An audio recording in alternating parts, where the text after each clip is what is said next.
여러분 안녕하세요. 오늘은 5학년 2학기 수학 4단원 소수의 곱셈 도전 수학 시간입니다. 교과서 92쪽과 93쪽을 펴볼게요.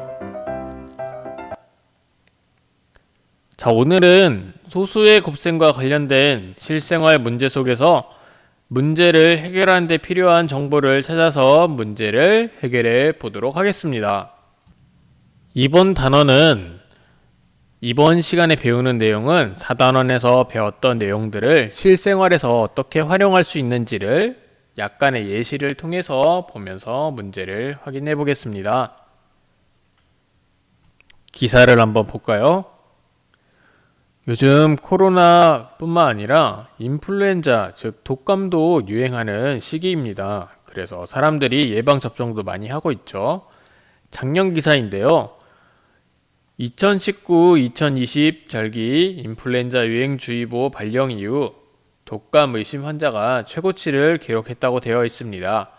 결과를 보면은 외래 환자 1,000명당 독감 의심 환자는 2019년 12월 1일에서 7일 19.5명에서 같은 달 8일에서 14일에는 28.5명, 15에서 21일에는 37.8명으로 증가를 했다고 되어 있습니다. 그리고 22에서 28일에는 정확히 나와 있지는 않은데요. 이 값은 12월 1일에서 7일 독감 의심 환자 수의 2.55배에 해당하는 수치이다 라고 나와 있어요. 자, 우선은 12월 1일에서 7일 19.5명이라고 우리가 얘기를 했었죠. 이 19.5명에서 2.55배에 해당하는 수치라 했으니까 아마 곱하기를 하면 되지 않을까라는 막연한 생각을 가지고 이제 문제를 임해 보겠습니다. 기사는 2019년 12월 독감 의심 환자가 계속해서 증가하고 있다고 그 경고를 하고 있는 기사예요. 우리가 구하려고 하는 거는 2019년도 12월 22에서 28일 외래 환자 1,000명당 독감 의심 환자 수를 구하려고 합니다. 아까 기사문에서도 봤듯이 선생님이 중요한 정보들을 몇 개 뽑아냈었는데요. 22에서 28일 독감 의심 환자 수는 2019년 12월 1일에서 7일 19.5명의 2.55배라는 것을 우리가 아까 정보를 뽑아냈어요. 그래서 독감 의심 환자 수를 식으로 만들어 본다면 19.5 곱하기 2.55가 되겠죠. 비슷한 문제들을 앞에서 그 곱셈식을 보면 앞에서 비슷한 문제들이 몇 개 있었어요. 그중 한 개를 선생님이 뽑아봤는데요. 5ml짜리 계량 스푼으로 2스푼 반을 넣었을 때 소금의 양을 구하는 문제를 해결한 적이 있습니다. 2스푼 반이라는 것은 소수로 표현하면 2.5가 되겠죠? 이 문제를 해결하기 위해서 어떻게 식을 만들 수 있냐면 숫자 5와 숫자 2.5가 있으니까 5와 2.5를 곱할 수가 있습니다. 그렇다면 이 문제에서 2019년 12월 22에서 28일 독감 의심 환자 수를 구하려면 우선 1일에서 7일 독감 의심 환자 수 2에다가 2.5를 곱하면 되겠죠. 곱셈을 하기 전에 어림을 한번 해볼게요. 대략적으로 어림을 하자면 20의 2배가 되기 때문에 40, 그러니까 40보다 크지 않을까라는 생각을 해볼 수가 있어요. 그러니까 19.5를 약 20이라고 봤을 때 말인 거죠. 그리고 2.5를 약 2라고 봤을 때 그러면 최소 40보다는 크겠구나 하는 것을 대략적으로 알 수 있어요. 정확하게 계산하기 위해서는 세 가지 방법이 있는데요. 첫 번째, 자연수의 곱셈으로 계산을 한 다음에 소수점을 옮기는 방법이 있어요. 그러니까 19.5가 195, 2.55가 255로 바뀐 다음에 자연수로 곱하고 나서 소수로 옮기는 방법이 있겠죠. 또는 분수로 바꿔줘서 계산하는 방법도 있습니다. 마지막으로는 곱셈과 덧셈을 활용해서 계산할 수가 있어요. 즉 2.5를 2 더하기 0.5로 나눈 다음에 각각 곱해주는 방법이 있겠죠. 짝과 구한 방법을 서로 비교를 해본다면 좋겠지만 이 영상을 보고 있는 친구들은 혼자 풀고 있을 거라고 생각하고 있어요.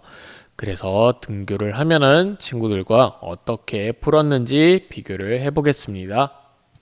그렇다면 선생님과 함께 같이 풀어볼까요? 19.5 곱하기 2.55. 네, 선생님은 우선 자연수 방법으로 구해볼까 합니다. 195 곱하기 255로 계산을 해볼게요. 자, 우선 1의 자리부터 계산을 해보면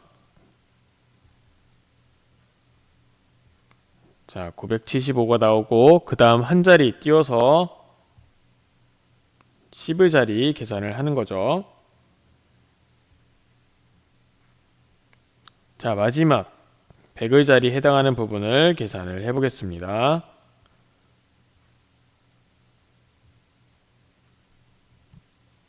자릿수에 맞게 다 더해보면